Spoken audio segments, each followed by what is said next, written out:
La gloria al Señor, amén. Vamos al libro de los Hechos, el capítulo 2, donde nos quedamos la última vez. Hechos 2:42.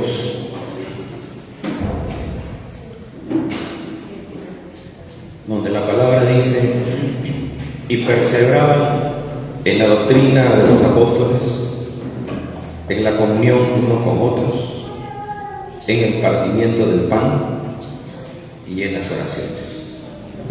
Amén. Gloria a Dios. Bendito Dios y Padre nuestro,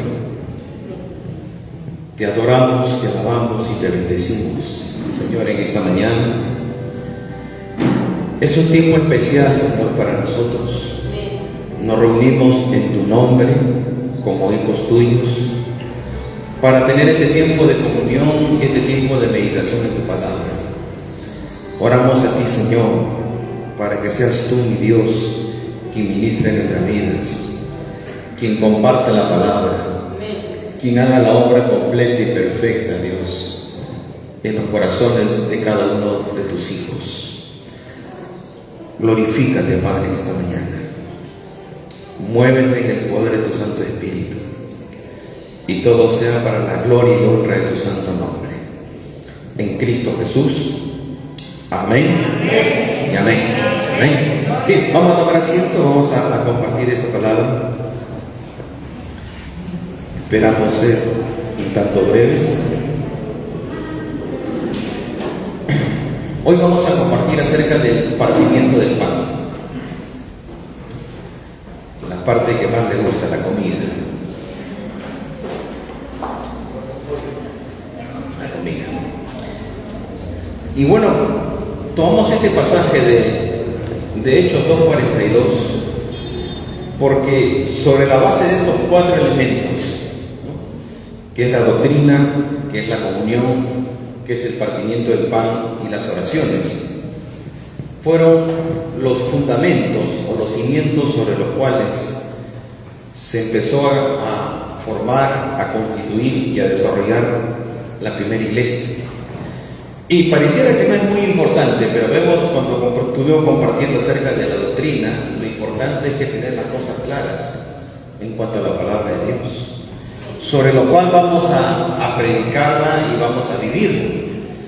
Cuando hablamos acerca de la comunión, era la importancia de conservar la unidad, porque sin unidad no se puede avanzar. Y la iglesia tuvo muy claro que frente a lo que iba a enfrentar, un mundo adverso, un imperio realmente sanguinario como fue el imperio romano, pues tenían que estar unidos, ser un solo puño, un solo corazón y ser un solo cuerpo para poder enfrentar lo que iban a enfrentar. Pero luego llegamos ahora al punto donde dice: y perseveraba también en el partimiento del pan. Y uno se podría preguntar, ¿qué importancia tiene el pan? ¿Qué importancia tiene la comida en una iglesia naciente como la iglesia como la primera iglesia, y que luego se fueron añadiendo miles de personas en torno a esto, pero que ellos durante todo el tiempo de su peregrinación en la fe perseveraron en estos 4 principios? Y la pregunta que nos hace la vista es: ¿tan importante puede ser perseverar en partir el pan? Y la verdad que frente a este punto hay quizás 2 aplicaciones que podríamos meditar en esta mañana.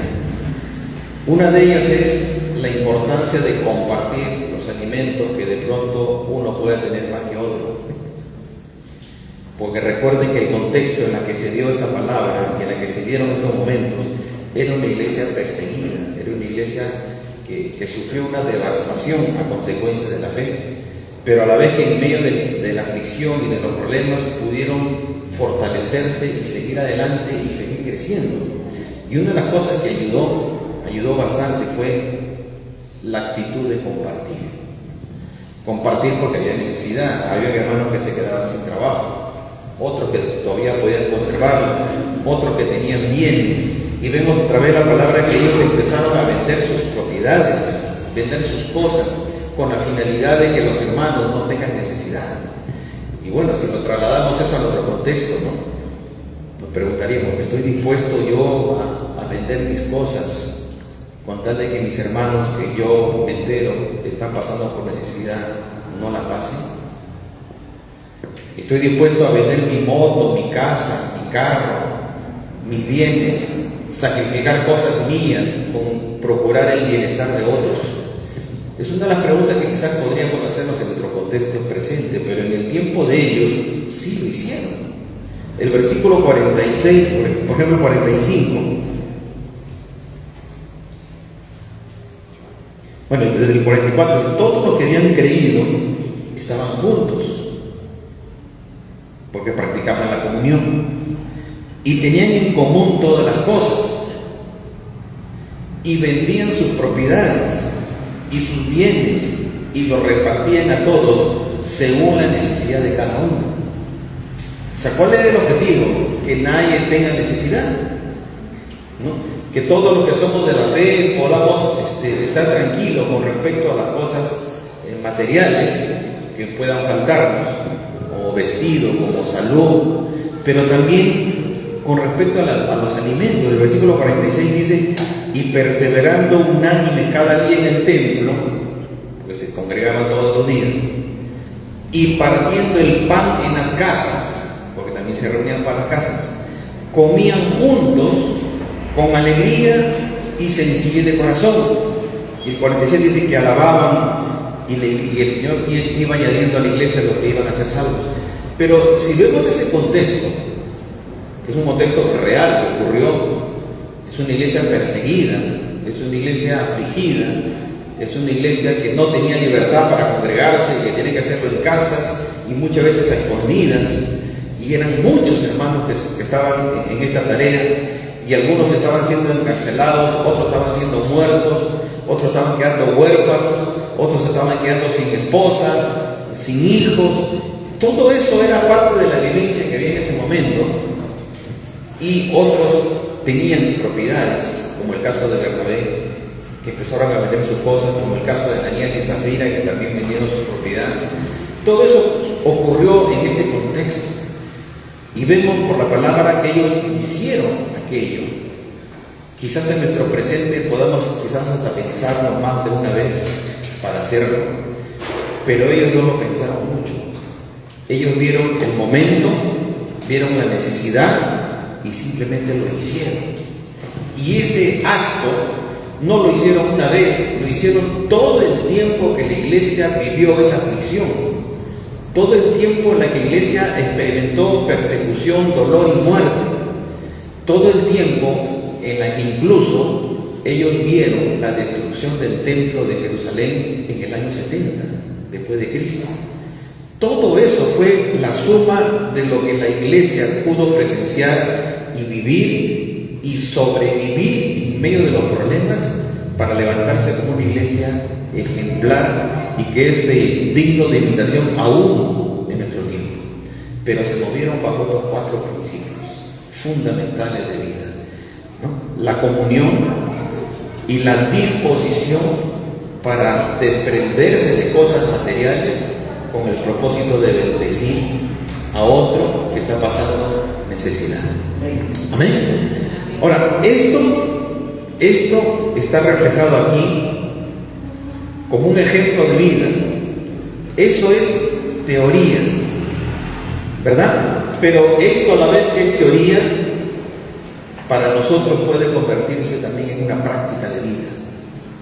Quizás en este momento no hay la necesidad de aquello, pero sí puede haber otro tipo de necesidades, de las cuales nosotros debemos estar todos atentos y todos dispuestos, porque esa es una manifestación del amor de Dios. Amén. El amor de Dios no es solamente palabras. El amor de Dios nos lleva a que nosotros podamos vivirlo, experimentarlo, practicarlo, demostrarlo, mostrarlo de una forma práctica a aquel que realmente está pasando por momentos difíciles. Amén. Entonces, un enfoque puede ser ese, pero el otro enfoque también tiene relación con la cena, porque vamos a ver ahora que este partimiento de pan fue tomado como una norma para la iglesia del periodo de la gracia, pues la iglesia primitiva en adelante, y lo hacían en el primer día de la semana, y el primer día de la semana es el domingo. ¿Amén? Entonces vamos a ver unos pasajes, por ejemplo el libro de los Hechos 20, versículo 7, dice: el primer día de la semana, reunidos los discípulos para partir el pan, Pablo les enseñaba, habiendo de salir al día siguiente, y alargó el discurso hasta la medianoche. Pero tomamos la parte que nos interesa en este momento para lo que estamos compartiendo. El primer día de la semana, para el judío la semana termina el sábado, y por eso ellos refieren que el primer día de la semana, en este caso domingo, se reunieron ellos y se reunían siempre para partir el pan, que no es otra cosa en este contexto que la cena, ¿no? Lo que vamos a hacer la próxima semana. Se reunían para partir el pan. ¿Por qué? Porque el partimiento del pan tiene varias simbologías y un mensaje muy profundo espiritualmente. Sabemos lo que significa la cena del Señor. Sabemos lo que significa participar de elementos simbólicos que representan el cuerpo y la sangre de Cristo. Sabemos lo que significa el momento donde se parte el pan, que significa el partimiento del cuerpo hecho por Jesús camino al Gólgota, y en el mismo Gólgota a consecuencia de nuestros propios pecados, ¿no? La flagelación, el dolor, los golpes, todo ese maltrato en el cuerpo es que Él fue partido por nuestras culpas, y eso se refleja a través del partimiento del pan.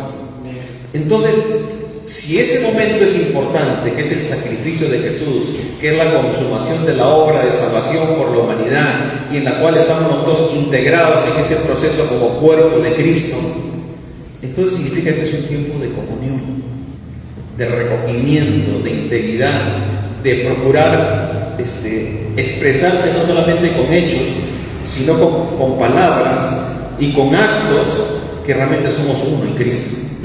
¿Amén? Pero vamos a buscar conjugar ambas cosas en esta mañana para poder entenderlo correctamente, esta palabra, y poder ir más allá quizás de lo que simplemente leamos ahí: y partieron el pan y perseveraron en esto, porque tiene una implicancia muy importante para nosotros, que debemos entenderlo como creo que somos la última iglesia. ¿Ven? Me parece muy difícil creer que termine este proceso o termine en nuestros días y tenga que continuar el tiempo por muchísimos años más, y Jesús volverá por muchísimo más adelante. Me parece muy difícil creer para nuestro tiempo, luego de ver todo lo que se vive y vivir todo lo que se vive, que pueda haber muchísimo tiempo más por delante. Es una de las razones por las que me animo a decir que creo que somos la última iglesia. Amén. Y si fuéramos la última iglesia, realmente seríamos muy, muy bendecidos de serlo. Muy bendecidos de serlo. Pero a la vez también muy desafiados por serlo. Porque si bien es cierto que la iglesia final es la iglesia gloriosa, la que Él va a levantar, la santa y sin mancha, pero sabemos bien que no va a ser en un proceso de total tranquilidad, sino que va a haber aflicción, porque la aflicción es lo que purifica, el fuego es lo que purifica. Pero a la vez, esa iglesia que es parte de ese proceso de aflicción, también es parte de un proceso donde cada quien, integrante de esta iglesia, se levanta para alcanzar la estatura que Dios demanda para hacer esa iglesia gloriosa. ¿Amén? Y ahí está el gran desafío para la iglesia en nuestro tiempo, de que puedan levantarse nuestros hermanos y nosotros mismos, que podamos entender nuestro llamamiento eterno, que podamos comprender realmente que somos iglesia de Cristo, y como iglesia de Cristo debemos andar en santidad, en pureza, en comunión, y también participando de estos 4 elementos que son fundamentales para toda vida cristiana. Porque la vida en Cristo no es una vida egoísta, no es una vida indiferente, no es una vida solitaria, no es una vida de ermitaño, No es una vida donde yo vivo solo, haciendo mis propias cosas espirituales. No, es una vida que nos llama y nos convoca a una vida en común, en comunidad, integrados, trabajando juntos, poniéndonos de acuerdo, despojándonos de muchas cosas personales para buscar el fin común. Y esa es la gran tarea de la iglesia en la que estamos en el presente, si en verdad somos la última iglesia. Esa es la gran tarea de salir del esquema convencional y tradicional que hemos conocido, ¿no? Y romper esos esquemas y romper esas barreras que van mucho más allá de los conceptos que quizás nosotros estemos manejando en el presente. La iglesia primitiva estuvo desafiada a ese propósito. Recuerden que lo que se conocía como templo, como iglesia, por ponerle ese nombre, o como ejercicio, práctica de la fe, eran las sinagogas. Recuerden eso. Cuando Jesús vino a este mundo, Él iba al templo el sábado, como todo hombre que guardaba el sábado, y aún a veces lo quebrantaba para mostrarle a los otros qué cosa realmente Él estaba haciendo. Pero lo que había como edificio o lugar de adoración y de fe era el templo, era la sinagoga donde se reunían los judíos, era donde se leía la palabra. Ese era el lugar de adoración.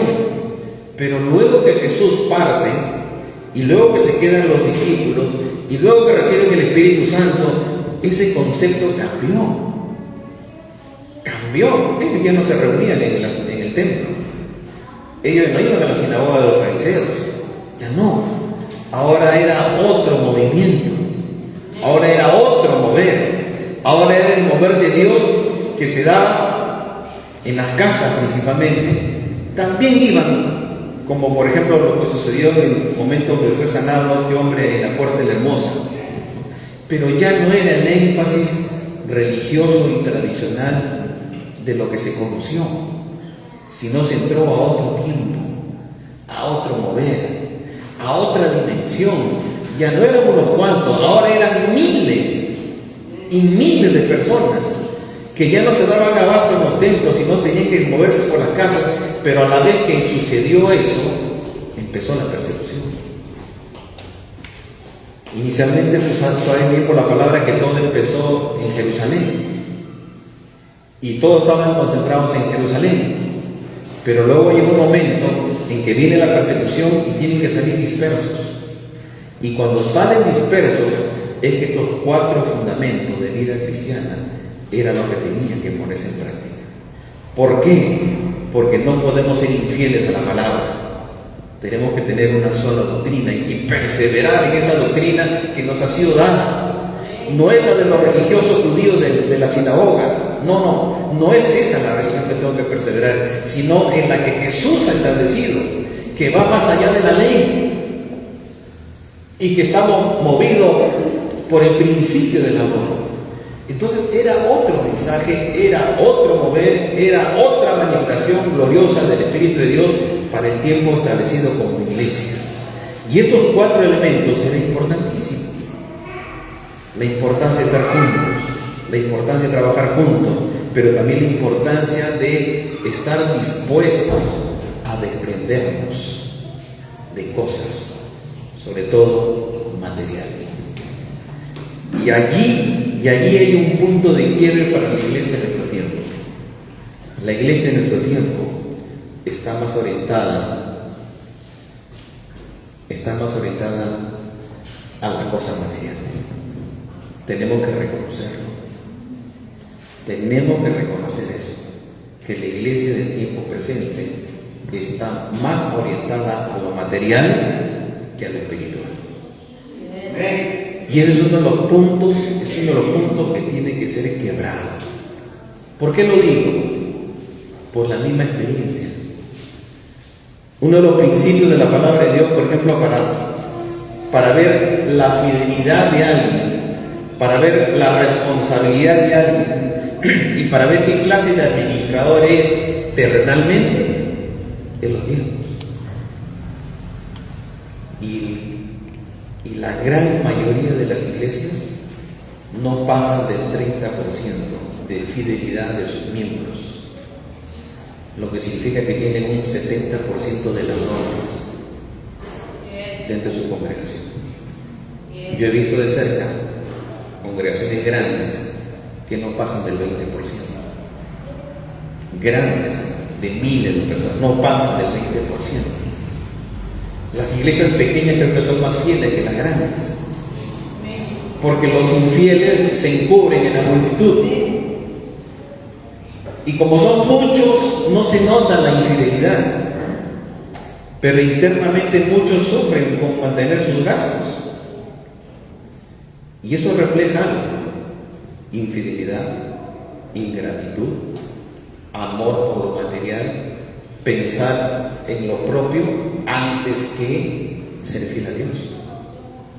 Pero tú lo ves allá que tienen casa, que tienen carro, que tienen comodidades, que viajan y todo, y no son fieles con Dios.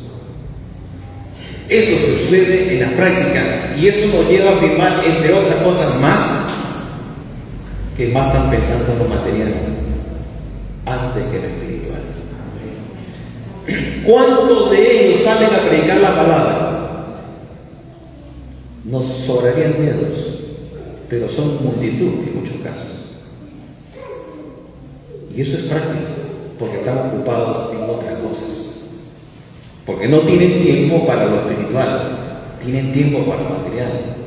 Están preocupados en sus capacitaciones, están preocupados en sus cursos, están preocupados en sus negocios, están preocupados en sus cosas personales, y no están preocupados por las almas, que es el principal propósito de la iglesia.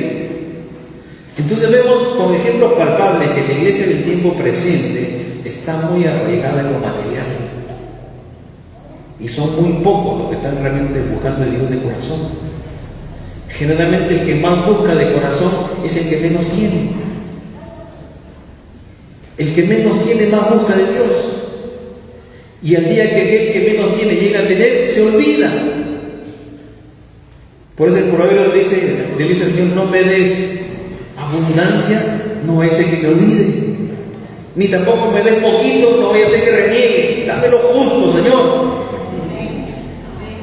Porque muchos no hemos entendido que solo somos administradores de lo que tenemos, no es nuestro. Somos administradores de los hijos que tenemos y de los bienes materiales que tenemos y de los recursos que llegan a nuestra vida. Simplemente somos administradores, no somos dueños. Eso tenemos que tenerlo claro. Y si yo soy un administrador, yo debo saber quién es el dueño. El dueño es Dios. Él nos da la vida, nos da los hijos, nos da la casa, nos da todo, para que cada uno de nosotros lo administre, nada más. Y yo tengo que ser un buen administrador de Dios para darle a Dios lo que es de Dios, para honrar a Dios por lo que Dios me ha dado y para administrar las cosas de Dios con temor y temblor. Pero eso como que no se ha entendido y se piensa que yo soy el dueño y yo le doy a Dios lo que yo creo conveniente. Se lo doy cuando yo quiero, se lo doy cuando estoy sensible a una cuestión que veo, pero no soy generoso, no soy desprendido y no soy consciente sobre todo de que Dios es el dueño de todas las cosas. ¿Me está entendiendo? La iglesia de este tiempo, yo creo que sí lo tenía claro. Yo creo que sí tenía claro. Sabía que lo que tenía no era de ellos, era lo que Dios los había bendecido. Y sabían que con quienes estaban tratando eran sus hermanos, eran hijos de Dios y que estaban pasando por necesidad, y esa necesidad no iba a ser para siempre. Por tanto, yo tengo que estar dispuesto a compartir con ellos, porque este tiempo de aflicción va a llegar un momento que va a terminar, y de pronto esa persona en que yo ayudé llegará un momento que quizás me ayude a mí, porque la vida da vueltas.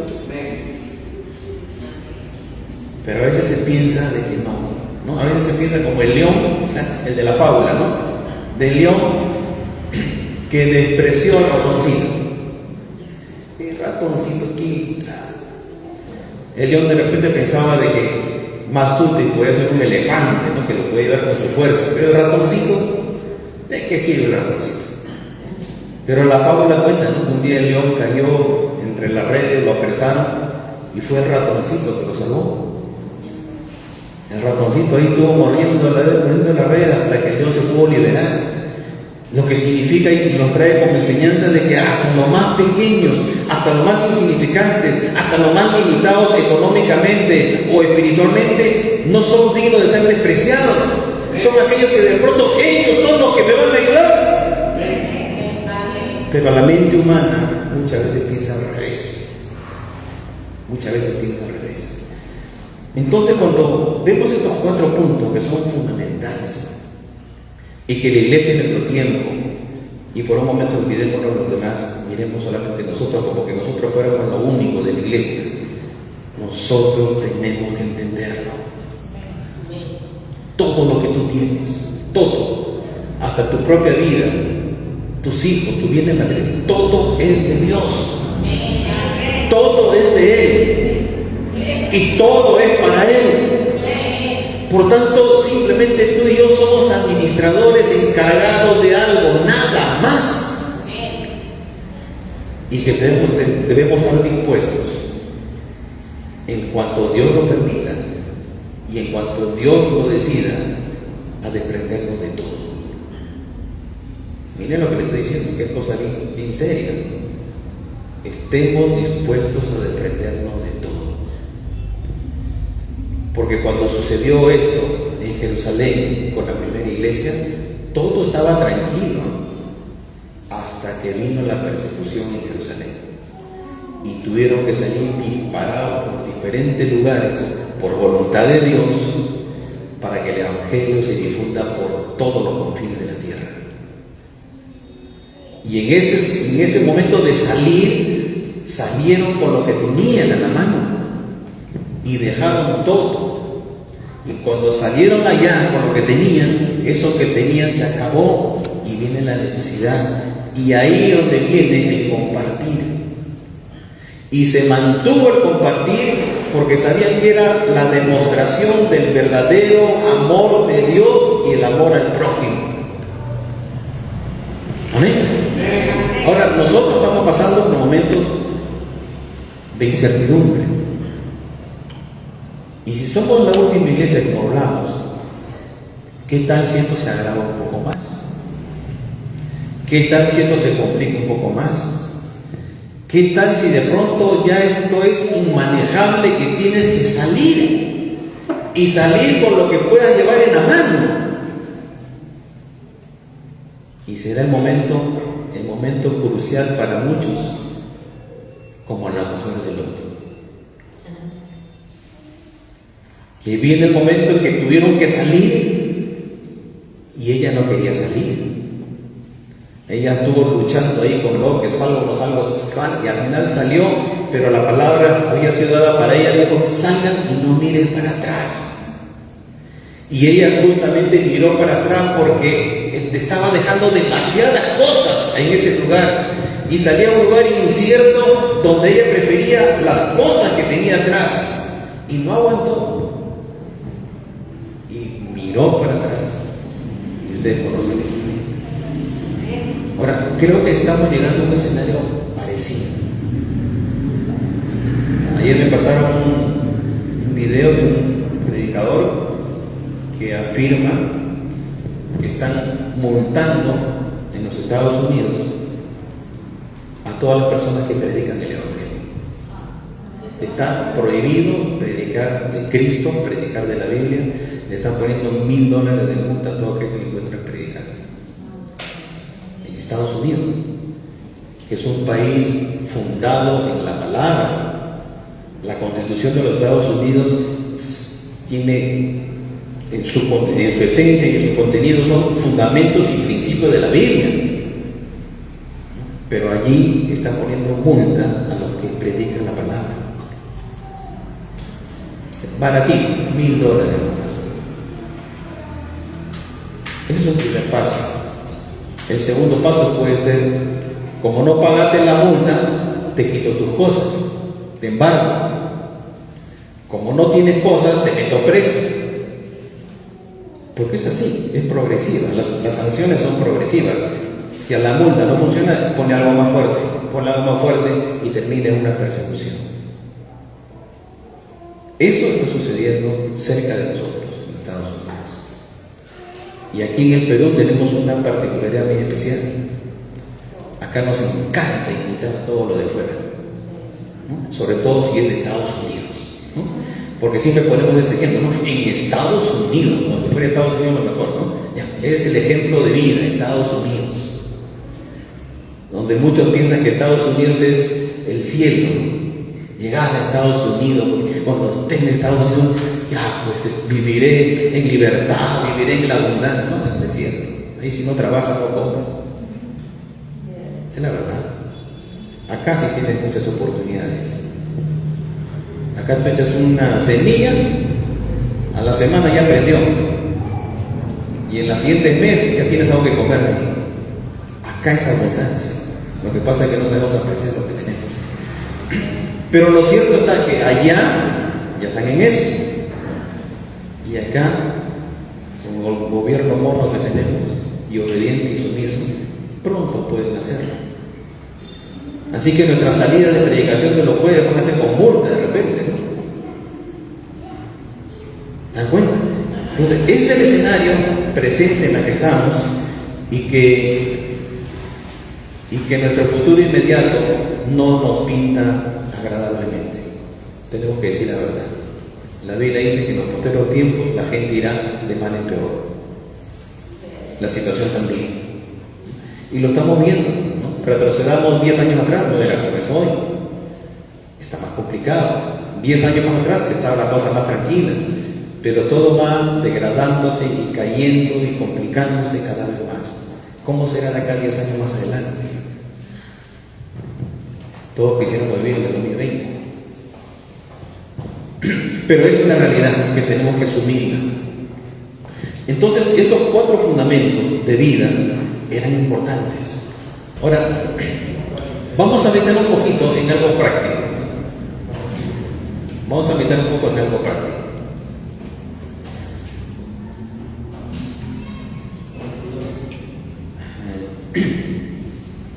Y recordar algo, por ejemplo. ¿Alguien te invitó a comer algún día? No digan. ¿A alguien le invitaste a comer? ¿Con alguien compartiste algunos alimentos? De seguro que sí. Alguna vez en la vida. ¿Verdad? Y si añades a eso, ¿te pasó esa experiencia en Cristo? No lo comentes. De seguro que sí. Y la siguiente interrogante es, ¿y te gustó? ¿Te agradó ese tiempo? ¿Conversaron de cosas importantes? De seguro que sí. Porque los tiempos en los que uno se sienta a la mesa con alguien o se va a un lugar a comer y comparten algo de comida, es una gran oportunidad para conversar. ¿Se han dado cuenta de eso? Es una gran oportunidad de conversar, de intercambiar información, y si somos cristianos, de orar por los alimentos, orar por nuestra vida, preguntar cómo está, y ese tiempo que se abren los corazones para compartir cargas, y tengo estas luchas, y tengo estas cosas. No sé si estoy equivocado, pero los grandes negocios se cierran con comida y con trago. Los negocios se cierran así. Nos juntamos para comer allá, para tomar un cafecito, sí. Ese cafecito no fue cafecito, pero fue un momento que se sentaron juntos y conversaron y compartieron y pasaron un determinado momento donde iban definiendo cosas. Y es que esa es la importancia de juntarse para partir el pan. Nos juntamos para compartir algo, y recuerden cuando nos reunimos en casas, ya era casi ley, ¿no? Terminando la reunión, venía el compartir, ¿no? Y más de uno no quiso volver al presencial por el compartir. No, pero ya no va a haber qué. Ya no va a haber ese sanguichito, la agüita, ¿no? El chocolatito que sacaba la hermana, ya no va a haber.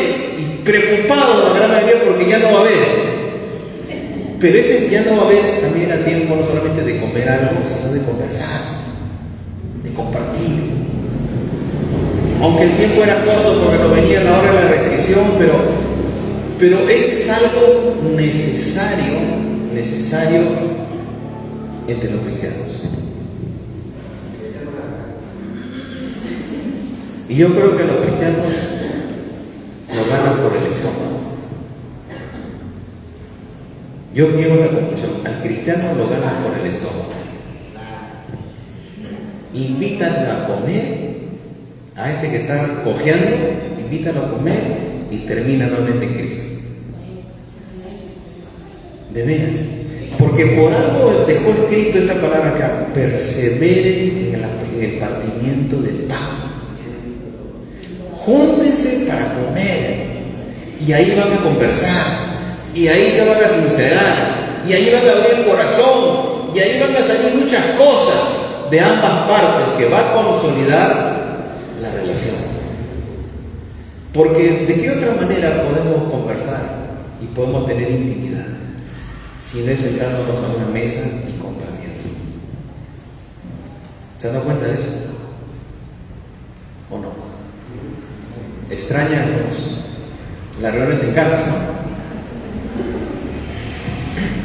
Entonces hay algo de cierto en todo esto, que justamente nos lleve a pensar. Yo estaba sacando acá una información que se la voy a leer. Esto no es cristiano. Este es un estudio psicológico del comportamiento de las personas en torno a los alimentos. Y le voy a leer esto porque, por si acaso, yo no solamente leo la Biblia, yo también leo otra cosa que me sirve. Y eso le digo a los chicos también. No solamente Biblia lean otras cosas más que te sirvan para ampliar tu conocimiento, para ampliar tu vocabulario, para ampliar tu trato con la gente, que de pronto eso te va a servir. Miren lo que opinan estas personas. Dice: el acto de comer es mucho más que alimentarse. Es un momento de comunicación, de transmisión, dice, de tradiciones y cultura, y también de transferencia de afecto y de enriquecimiento de los vínculos. Por eso la importancia de que la familia se sienten todos a la mesa, todos los componentes de casa, y no que comen los chicos solos, come la esposa sola y el otro come solo. Eso es desunión. Amén. Eso se quiebra el orden de familia. Amén. Procuremos reunirnos todos a la mesa. Amén. Papá, mamá, si están, hijos, todos. Reunirnos todos los que componemos la familia. Y ahí compartamos los alimentos. Y ahí conversemos. Y ahí comuniquemos. Y ahí no solamente movamos la mandíbula con la comida, sino conversemos, comuniquemos. Entonces, esto dice acá: este es un momento para transferir conocimiento, para transferir afectos y para enriquecer el vínculo, o sea, para fortalecer la relación familiar. Miren, si algo a mí me gustaba bastante antes, porque antes era esa secuencia. Yo llegaba tarde y la hermana Liz salía toda, se levantaba y me atendía y se sentaba ahí para conversar. Y ella estaba que se caía de sueño, pero estaba ahí. Esa parte es importante. Esa parte es importante, porque esa parte fortalece la comunicación, fortalece el vínculo. No es que llegaste, hay tanta comida, caliéntatela, sírvete solo. Has hecho refresco, prepárate, pues ahí hay agua. Entonces, ese tipo de situación rompe la relación. Entonces, ese hombre dice: oye, para esto, mejor me iré a ir a empezar a reír por él. Todavía con el hermano, ya que no comí algo ahí, tranquilo. Que venir acá a que yo me prepare todo, me atienda solo, coma solo, hable con el perro. No puede ser, pues. No puede ser esto. Es para esto me casé. Esto es matrimonio, esto es familia. Y se rompe el concepto y el principio de familia. Pero si se junta o se separa una hora. Almorzamos a la 1, cenamos a las 9, por decir, a esa hora yo llego donde sea y estamos para juntos participar de ese tiempo que es necesario. Es necesario porque eso fortalece la familia. Salvo que por alguna razón no se pueda. Pero de repente no se puede durante toda la semana, pero de repente sábado y domingo sí. De repente sí. Y ahí aprovechamos ese tiempo. ¿Qué más dice este material? Dice compartir los alimentos con otros. Ya esto lo enfoca hacia los otros, no solo de la casa, sino son los otros. Es una actividad humana con muchos e importantes significados. Uno de ellos es integrarse. ¿Qué trae las comilonas? Trae integración. Interesante. Integra, junta. ¿Qué más trae? Es un momento para dar y recibir afecto. Es un momento para dar y recibir afecto. El que es servido, atendido, se siente querido, se siente amado. Y el que está comiendo le dice, hermana, está riquísimo, que de repente no está, pero está riquísimo, hermana. ¡Qué bendición! ¿Cómo lo ha preparado, no? Es un momento para dar y para recibir afecto. ¿Qué más dice? Es un momento para sentirse valioso para los demás. Miren, te repotencia, te hace sentir importante. Me invitaron, me dijeron, sírvete algo. ¡Wow! ¡Qué bendición! Y era una comida pero riquísima, ¿no? Te sientes bien, te repotencia eso. Y es una oportunidad para comunicarse. Así que, hermanos, aquel que no habla lo vamos a invitar a casa a comer, pues. Para que hable, para que cante todo, ¿eh?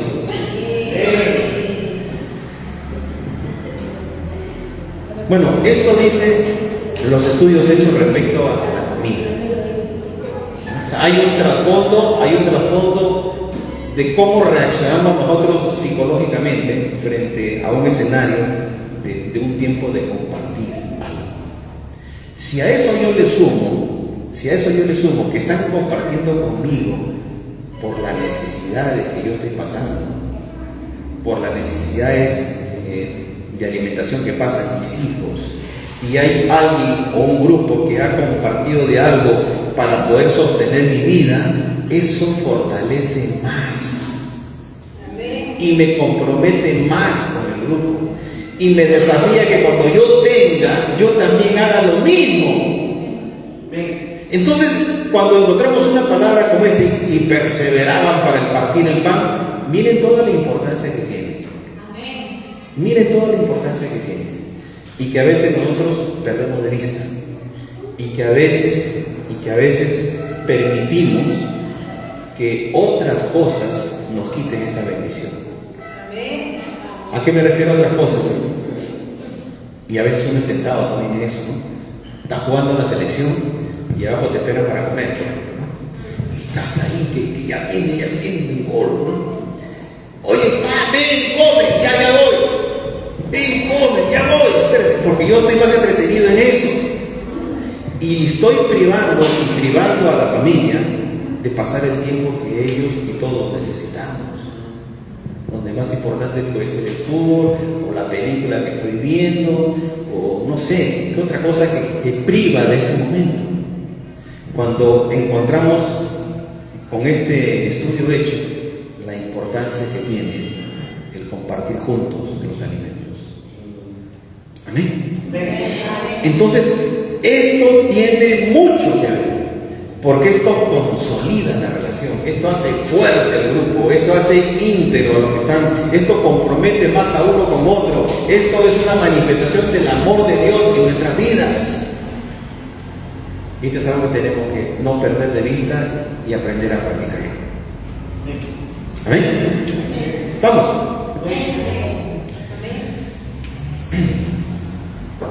Ya. Ahora vamos entonces, si hemos entendido esa parte, vamos a 1 Corintios 10.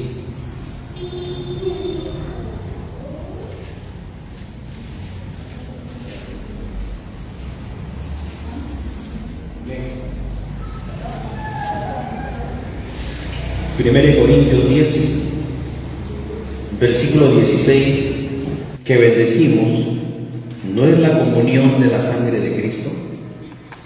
El pan que partimos no es la comunión del cuerpo de Cristo. Siendo un solo el pan, nosotros con ser muchos somos un cuerpo, pues todos participamos de aquel mismo pan. Ahora nos está llevando al terreno de la cena, porque acá habla de copa y habla del pan, te habla de la sangre y te habla del cuerpo, que son los elementos que nos trae a memoria lo que significa la participación de la cena. Amén. Y siendo un solo el pan, nosotros con ser muchos somos un cuerpo, pues todos participamos de aquel mismo pan. ¿Qué está transmitiendo acá Pablo a los corintios? Está transmitiéndoles a ellos el principio de que ellos entiendan, y nosotros también tenemos que entenderlo, que somos uno. Somos uno. No somos 30, 40, no. El número no interesa. Siempre procuremos ser uno. Venimos de un solo pan. Juntos somos un solo pan. Somos pedacitos que deben estar integrados y no rotos ni separados. Debemos estar unidos porque somos un solo cuerpo. Miren, entendámoslo primero bien esto nosotros. Entendámonos bien cada uno de nosotros esto. Porque entendiendo primero nosotros esto, vamos a tener la capacidad y el entendimiento para saber integrarnos con otros que también son de la fe. Pero si no lo entendemos nosotros, esos pedacitos van a salir disparados para integrarse por otro sitio. O buscar integrarse por otro sitio. Pero le doy la noticia a aquellos que tienen ese pensamiento. Nunca se van a poder integrar si no entienden Cristo. Váyanse donde se vayan, hagan lo que hagan. Si tú eres de Cristo y no has entendido esto, nunca te podrás integrar a ningún sitio. Y esto es lo que tenemos que entender. Somos uno. Pero pastor, ¿qué me está diciendo? Somos uno. No lo paso, somos uno. No lo aguanto, somos uno. Si somos de Cristo, no tenemos otra alternativa. Si no lo somos, sigamos con nuestro problema. Porque nuestro problema nos va a mostrar y a determinar que no somos de Cristo. Recuerden, los que vayamos con Cristo en el día del rapto, estaremos por la eternidad juntos. Pastor, junto con toda la eternidad. Sí. Y ya pues es para que lo piensen, ¿no? Para que lo piensen. Si con un culto aguanto las justas, con dos sufro, en la eternidad muero. No. Esto no puede ser. Claro, no puede ser. Y esto nos lleva a cambiar. Y tenemos que cambiar. Si queremos ser íntegros y ser parte de este cuerpo y participar de todo lo que Dios tiene, yo tengo que cambiar, porque el problema no es la persona, el problema soy yo. Yo tengo que cambiar, tengo que decirle: Dios, yo quiero estar contigo y también con mi hermano y mi hermana que la amo, ¿no? Y yo tengo que renunciar a esto que es un impedimento. Aunque me acuchillen.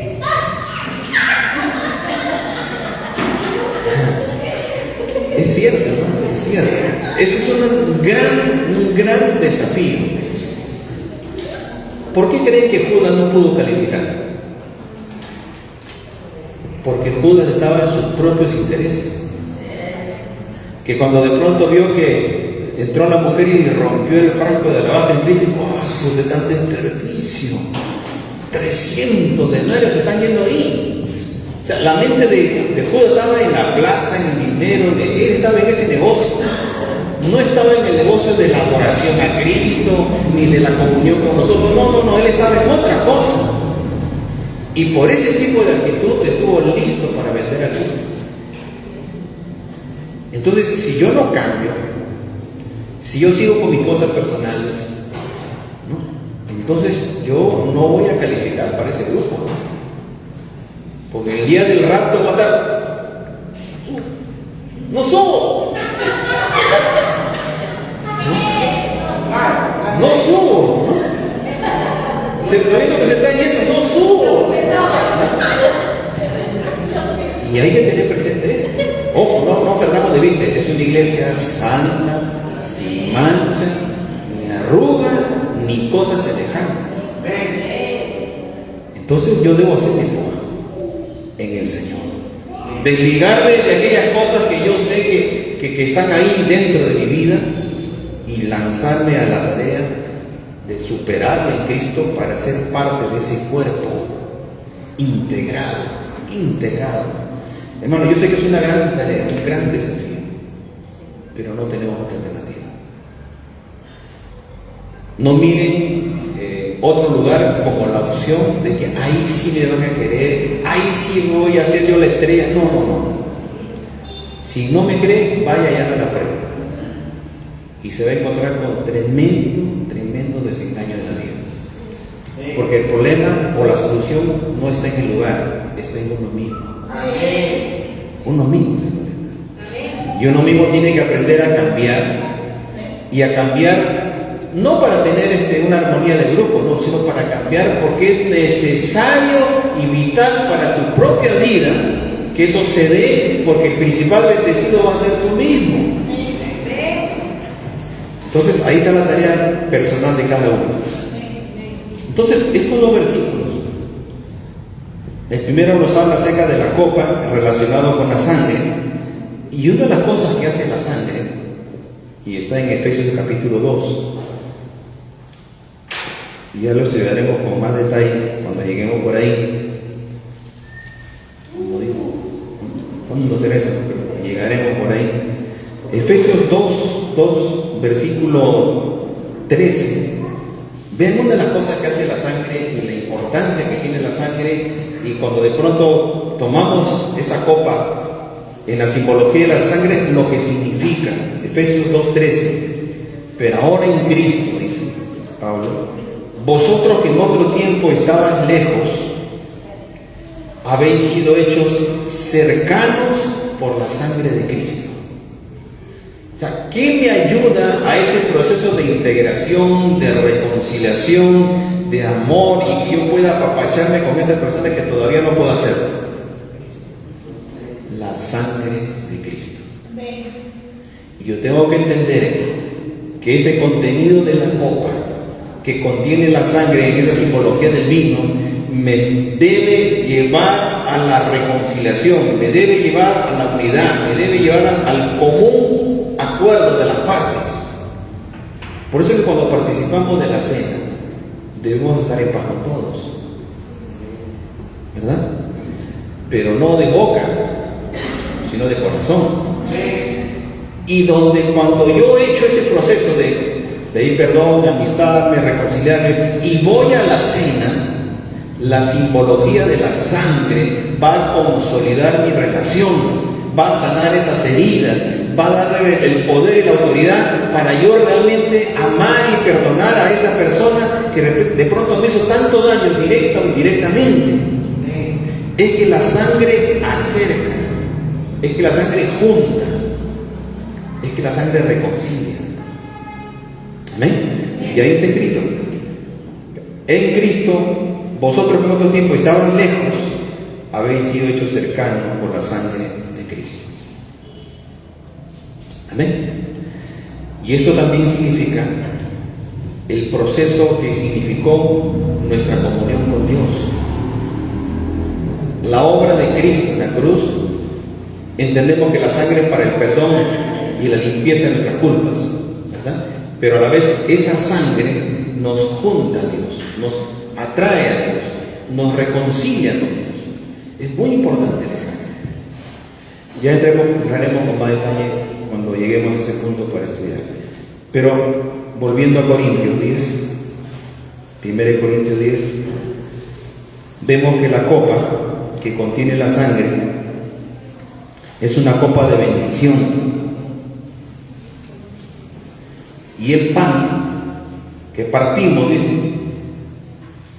pregunta Pablo, ¿no es la comunión del cuerpo de Cristo? El pan que partimos y que se vuelve a juntar espiritualmente, ¿no es la comunión del cuerpo de Cristo?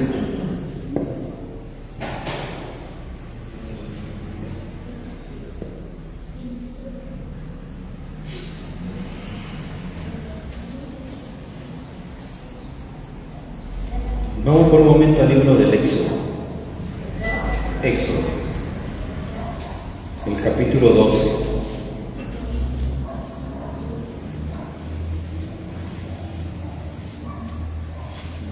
Éxodo, el capítulo 12.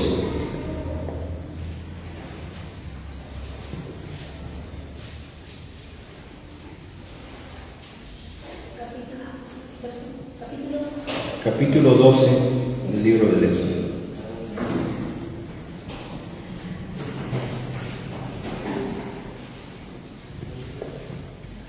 Éxodo capítulo 12. Miren, todo el capítulo 12 nos habla de la Pascua. ¿Ok? La Pascua. Y cuando hablamos de la Pascua, fue aquella celebración que se hizo previo a la muerte de los primogénitos, la última plaga que cayó en Egipto. Donde el Señor le dijo, vuelve siempre al principio de las cosas. Lo que hablábamos hace un momento acerca de la importancia de que nos juntemos como familia para participar de los alimentos y a la vez sea una oportunidad para conversar. Cuando Él le dice a Moisés que tenía que celebrar la Pascua y le dice cómo tenía que hacerlo, los convoca a que se reúnan por familia en torno a un cordero que iba a ser sacrificado, donde la sangre iba a ser puesta en el dintel y donde la carne se le iban a comer todos los integrantes de esa familia. Y si en caso la familia era pequeña como la mía, pues tenía que ir a buscar una familia más para que no quede nada de ese cordero que iba a ser devorado en esa noche, ¿verdad? Pero el principio es familia. Júntense en familia, celebren esta fiesta, coman rico, conversen bien, y la sangre la ponen en el dintel y ustedes tranquilos esperan adentro. Ese fue el principio, que no es otra cosa que la simbología del sacrificio de Jesús el día que Él murió en la cruz del Calvario, que justamente fue en la celebración de la festividad de la Pascua, porque Él es el Cordero de Dios que fue sacrificado justo en la misma fecha, en la misma hora y con la misma trascendencia de la simbología que está representada aquí. Jesús es el Cordero de Dios. Amén. Él es el Cordero de Dios, Él es el Cordero de la Pascua. Su sangre nos protege y nos libra de todo juicio, y su carne es la que nos junta a la mesa.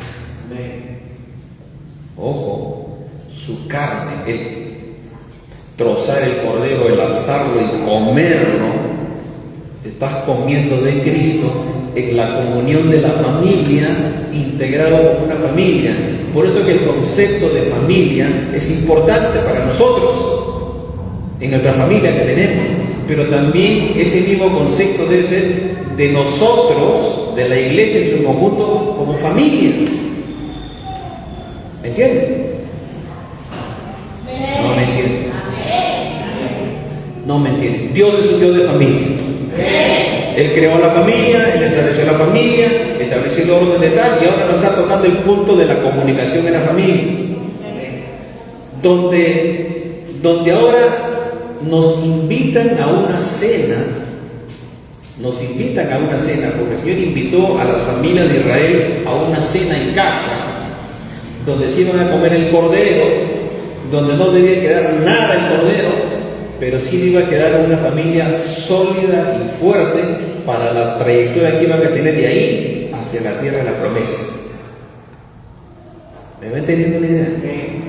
Si queremos avanzar por el desierto hacia la promesa, necesitamos familias sólidas. Necesitamos consolidar nuestros hogares. Necesitamos fortalecer nuestras familias. Necesitamos juntarnos en las horas de los alimentos para compartir juntos. Hagamos ese esfuerzo. Juntémonos como familia en casa juntos a comer a la hora que hayan determinado cada quien, que es la hora del desayuno, que es la hora de la cena, que es la hora del almuerzo. A esa hora juntos, todos a la mesa. No, que yo no quiero, que te igual, no, todos a la mesa, todos juntos. Ahí, esto es clave para consolidar la familia. Amén. Muchos hogares tienen problemas familiares justamente por eso, pero procuremos hacerlo. Amén.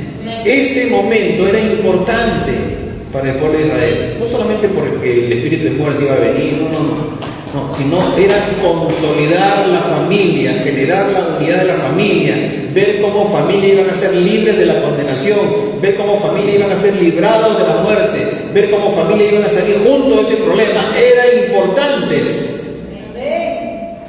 Y para que no se miren las caras en la mesa sin nada, el Señor dijo: coman de su corderito, que puede ser un pavito, un pollito, un pescadito, lo que ustedes quieran, pero cómanse algo en ese momento.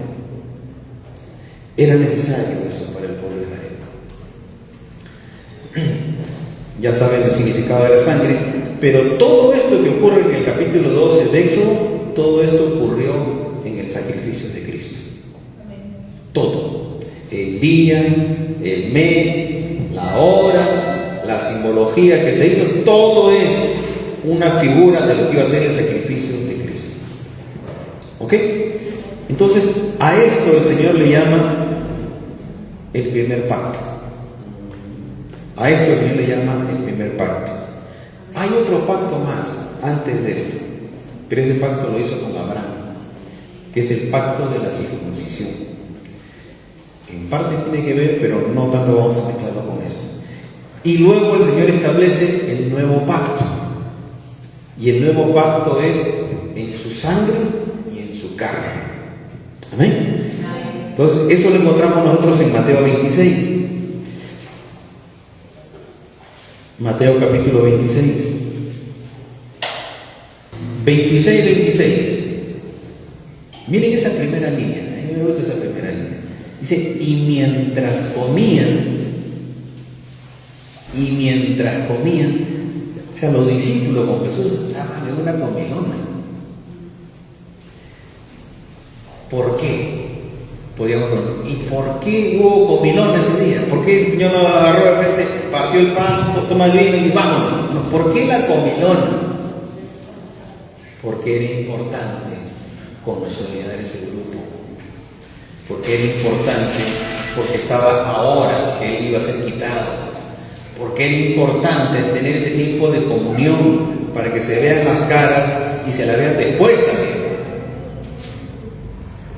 Por eso que el Señor hace estas cosas. Nada deja tener su razón. Mientras ellos comían, dice, Jesús tomó el pan. O sea, dentro de la comida, había comida ahí. Pero acá lo importante era el momento de la simbología que él iba a hacer. Toma el pan, lo bendijo, lo partió y lo dio a sus discípulos y dijo: tomad, comed, coman, este es mi cuerpo. Y luego toma la copa y, habiendo dado gracias, le dio y le dijo: ahora beban de ellas todos, porque esto es mi sangre. Y acá siente el presente del nuevo pacto. Ellos tenían en mente el antiguo. Ellos sabían cuál era el primer pacto, sabían la simbología de la Pascua, estaban en el momento previo a la Pascua, y Jesús está tomando los mismos elementos para hacerles entender a ellos que ahora el nuevo pacto es en Él como Cordero, en su sangre, y no en la sangre de un Cordero, y en el cuerpo del Cordero, que era su propio cuerpo. Se los estaba diciendo a ellos que lo anterior era figura y lo que de Él era establecer lo nuevo de parte de Dios. Amén. Quizás para nosotros es simple entenderlo, habiendo visto el pasado, el presente y el futuro.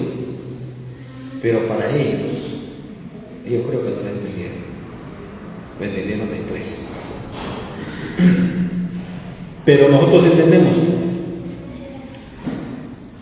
Y dejó este versículo 29 para que lo entendamos, para que lo anhelemos y para que deseemos participar. Miren, el 29 dice: os digo que desde ahora no beberé más el fruto de la vid, hasta aquel día en que lo beba de nuevo con vosotros en el reino de mi Padre. Pero ya saben, lo que van a beber esa copa en esa mesa serán los que se van en el rapto.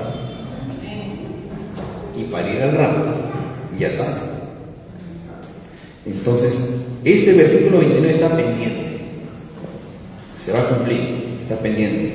Pero 26 al 28 creo que tenemos claro. Está hablándonos del nuevo pacto. El nuevo pacto es su muerte, su sangre es la que nos reconcilia, su cuerpo es la que nos une. Por tanto, apuntamos ahora al momento de la consumación del acto. El acto ya está consumado. Ya Jesús murió, resucitó, se fue, está a punto de regresar. Por tanto, desde aquel día hasta que Él venga, dijo: muchachos, ustedes se van a reunir siempre para celebrar la cena. ¿Por qué la cena? Porque la cena tiene el momento de juntarnos en ese elemento tercero, importante y fundamental de la vida cristiana, que es la comunión, que es el partimiento del pan, que es el cuerpo y que es la sangre de Cristo. ¿Me entienden? Entonces el momento de la cena es muy importante, muy importante. Participo porque soy hijo, participo porque soy del pueblo, participo porque fui lavado por la sangre, participo porque he entendido la importancia que tiene esa simbología y la importancia que tiene para todo aquel que lo participa. Por tanto, no participar de la mesa, de la comunión y de este principio es como tener una silla con 3 patas. ¿Me entiendes? Una silla con 3 patas te sirve. Acá hay 4 elementos. Puedes tener palabra, puedes tener oración, puedes tener comunión con los hermanos, pero si no participas de la cena, tienes una silla que no te sirve. Porque la cena va a traer el momento de la consolidación de tu relación con Dios, de tu relación con tu prójimo, de tu integración y tu nivel de compromiso. Encierra muchísimas cosas. Todo lo que venimos hablando en este día encierra todo eso y más incluso. Por tanto, yo debo participar de la mesa. Yo debo participar del partimiento del pan.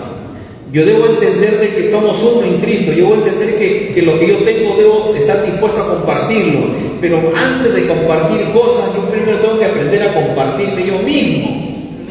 Si yo no aprendo a compartir, si yo no aprendo a brindarme, si yo no aprendo a abrir el corazón para mis hermanos, para la obra de Dios, yo no estaré dispuesto a hacer las demás cosas. No estaré dispuesto. Pero si yo aprendo esto y consolido mi relación en la mesa del Señor, en ese tiempo de comunión con Dios y con mis hermanos, entonces estaré listo para otras cosas. La iglesia lo tuvo que entender. Por eso que Pablo en el capítulo 20 afirma, ¿no? Todos los domingos, muchachos, cena. ¿Por qué? ¿Porque le gustaba el vino? No. ¿Porque el pan era rico? No. Porque había una importancia espiritual muy fuerte detrás de eso. La comunión consciente.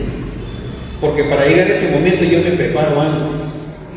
arreglé todas mis cosas pendientes, vengo en comunión, vengo con expectativa, no solamente estoy dispuesto a abrazar a mis hermanos, sino estoy bien con Él y me siento en la mesa para participar de estos dos elementos que son determinantes en la fe cristiana, el cuerpo y la sangre, y me identifico con Él en ese tiempo de comunión tan importante para establecer en mi vida algo que es el anticipo de lo que va a ser después. Les pongo un ejemplo. ¿Con qué cara nos sentaríamos en la mesa de Jesús si yo nunca participé de la cena? Se nos cae la cara de vergüenza, hermano. Porque yo nunca entendí qué era eso. Y estoy sentado a la mesa y Jesús sirviendo. Y el momento que dice, esta es la sangre de ese nuevo pacto, vamos a partir, se me cae la cara de vergüenza.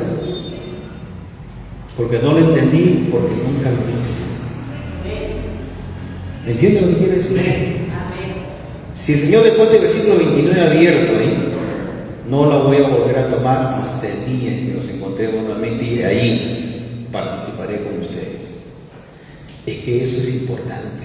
Si Dios deja un paréntesis para decirle a la iglesia, y lo voy a volver a hacer con ustedes en aquel día, es porque eso es importante para Él. ¿Saben por qué es importante? Por el mismo principio que estamos hablando. Es importante que nos sentemos a la mesa, hermanos. Es importante que nos sentemos a conversar, a compartir juntos. Es importante eso. Y es importantísimo sentarnos todos a la mesa en Cristo. Y todos recordar ese sacrificio, y todos recordar que lo hizo por mí, y todos recordar que estamos en Cristo y que somos uno, y que somos lavados por una misma sangre, y que tenemos la misma expectativa de que lo haremos después con Él. Amén. Es importante eso. Si lo hacemos con entendimiento, con conocimiento, nuestra vida va a cambiar. Va a cambiar nuestra vida. Porque no vendremos solamente a un culto de cena por venir al culto. Porque yo sé que no voy a participar, me quedo sentado. Hay que participe. Yo no lo hago por diferentes razones. Que ninguna está justificada. Ninguna. No lo hago porque tengo problemas y no he solucionado. Ya, solución, tienes un mes para que solucione. Pasa el mes y nada, pasa el siguiente mes, nada, un año, 2 años, y no lo hace. ¿Qué está diciendo con ese mensaje en su propia vida? Tengo problemas y hasta ahora no lo soluciono. ¿Y cuándo lo vas a solucionar? Si Jesús viene pronto y no has participado de ninguna o de muy pocas. ¿Qué cara vas a tener ese día? ¿Qué le vas a decir al Señor si te preguntara en el día que esté frente al trono, ¿y tú por qué no participas de la cena? Es que, ¿qué vamos a decir? Si no lo decimos, el Señor va a decir a su ángel, ábrame el libro de fulano de tal. Ahí está escrito por qué no participaron. Y va a ser público. A eso estamos expuestos. Pero el Señor no quiere ir a ese tren. El Señor quiere que arreglemos cualquier problema acá, arreglemos cualquier cosa que tiene solución y yo esté en la mesa del Señor. Amén. Amén. ¿Se entiende, verdad? La importancia del partimiento del pan. Imagínense que de los primeros 3,000, 1,000 tenían problemas con otros 1,000. ¿Ya? Y llega el momento de la cena y del partimiento del pan. Son 2,000 que no participan. ¿Y qué tal si ese era un requisito para poder almorzar en ese día? Ese día no almuerzo. El siguiente domingo, que también tenían partimiento del pan, tampoco arreglaron el problema. Tampoco conmigo. Miren que a ese extremo cómo se pueden notar las cosas.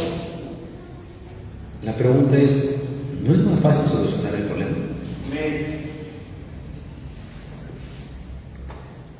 Tenemos una semana para solucionar cualquier problema.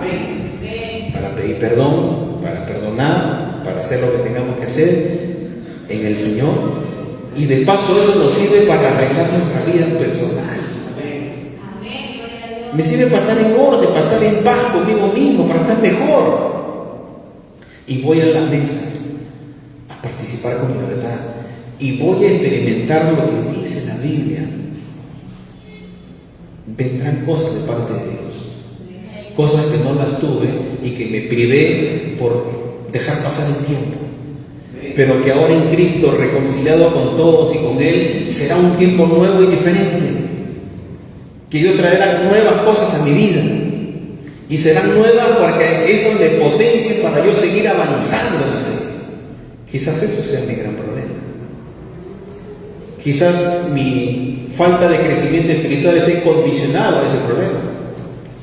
Quizás mi bajo nivel de oración esté condicionado a ese problema. Quizás mi frialdad o mi indiferencia para algunas cosas espirituales esté condicionado por ese problema. No sé. Lo único que sé es que Dios llama a su iglesia a que se ordene. Amén. Y el partimiento del pan realmente es una bendición. Entonces, conclusión, procuremos hacerlo en casa para fortalecer nuestra familia. Procuremos hacerlo aquí para fortalecer nuestra congregación y fortalecernos también nosotros en las cosas de Dios.